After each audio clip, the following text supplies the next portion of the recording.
ಸಖತ್ ಖಾರ ಬಣ್ಣ ಮತ್ತು ರುಚಿ ಆಚಿ ಚಿಲ್ಲಿ ಪೌಡರ್. ಹಾಗಾಗಿ ಮೂಗು ಮುಚ್ಚಿಕೊಂಡು ಜನ ಓಡಾಡುವಂತ ಪರಿಸ್ಥಿತಿ ನಿರ್ಮಾಣವಾಗಿದೆ. ತಾಯಿ ಮಕ್ಕಳ ಆಸ್ಪತ್ರೆಯ ಪಕ್ಕದಲ್ಲೇ ಕ್ಯಾಂಟೀನ್ ಅನ್ನ ಇಡಲಾಗಿತ್ತು. ವಿಜಯನಗರದ ತಾಯಿ ಮತ್ತು ಮಕ್ಕಳ ಆಸ್ಪತ್ರೆ ಇದು. ಸಾರ್ವಜನಿಕರ ಆರೋಗ್ಯದ ಮೇಲೆ ನೇರವಾದಂತಹ ಪರಿಣಾಮ ಕೂಡ ಬೀರ್ತಾ ಇದೆ. ಕಾಂಗ್ರೆಸ್ ಸರ್ಕಾರದ ಮಹತ್ವಾಕಾಂಕ್ಷೆಯ ಇಂದಿರಾ ಕ್ಯಾಂಟೀನ್ ಪಕ್ಕ ಗಬ್ಬು ನಾತ ಅಂತ ಇದೆ. ಅಂದ್ರೆ ಹೊಸಪೇಟೆಯ ತಾಯಿ ಮತ್ತು ಮಕ್ಕಳ ಆಸ್ಪತ್ರೆ ಪಕ್ಕದಲ್ಲಿ ಈ ರೀತಿಯಾದಂತಹ ನಿರ್ವಹಣೆಯ ಸಮಸ್ಯೆ ಕೂಡ ಎದುರಾಗಿದೆ. ನಗರಸಭೆಯ ಕಸದ ವಾಹನ ನಿಲುಗಡೆ ತ್ಯಾಜ್ಯದ ಜಾಗದಲ್ಲಿ ಇಂದಿರಾ ಕ್ಯಾಂಟೀನ್ ಅನ್ನು ನಿರ್ಮಾಣ ಮಾಡಲಾಗಿದೆ. ತ್ಯಾಜ್ಯ ಸಂಗ್ರಹಣಾ ವಾಹನಗಳಿಂದ ಅಲ್ಲಿನ ವಾತಾವರಣ ಕೂಡ ಬಹಳಷ್ಟು ಕಲುಷಿತವಾಗ್ತಾ ಇದೆ. ಮೂಗು ಮುಚ್ಚಿಕೊಂಡೇ ನಡೆದಾಡಿಕೊಂಡು ಹೋಗುವಂತಹ ಪರಿಸ್ಥಿತಿ ಅಲ್ಲಿನ ಸಾರ್ವಜನಿಕರಿಗೆ ನಿರ್ಮಾಣವಾಗಿದೆ.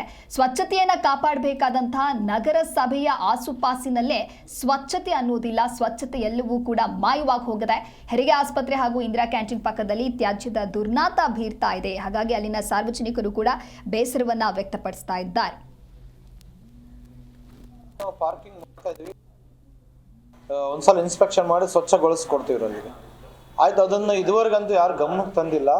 ನೋಡಿ, ಒಂದು ಬೇರೆ ಕಡೆ ಸ್ಥಳಾಂತರ ಮಾಡ್ತಾ ಒಂದು, ಯಾಕಂದ್ರೆ ಗೌರ್ಮೆಂಟ್ ಹಾಸ್ಪಿಟಲ್ 60 ಬೆಡ್ ಹಾಸ್ಪಿಟ್ಲ್ ಇದೆಯಲ್ಲ, ಅದ್ರ ಮೂಲಿಗೆ ಎಲ್ಲ ಒಂದು ಸ್ಥಳಾವಕಾಶ ಸಿಕ್ಕರೆ ಅಲ್ಲಿ ಆದರೂ, ಅಥವಾ ನಮ್ಮ ನಗರಸಭೆ ಪಕ್ಕದಲ್ಲಿ ಒಂದು ಈ ಕಡೆ ಸ್ಥಳ ಇದೆ, ಯಾವುದೋ ಒಂದು ಮೂಲಿಗೆ ಸ್ಥಳಾಂತರ ಒಂದು ಮುಂದೆ ಆಯುಕ್ತರು ಬರಲಿ ಮತ್ತು ಜಿಲ್ಲಾಧಿಕಾರಿಗಳ ಹತ್ರ ಮಾತಾಡಿ ಸ್ಥಳಾಂತರಿಸಲು ಒಂದು ಕ್ರಯ ಮಾಡ್ತೀವಿ.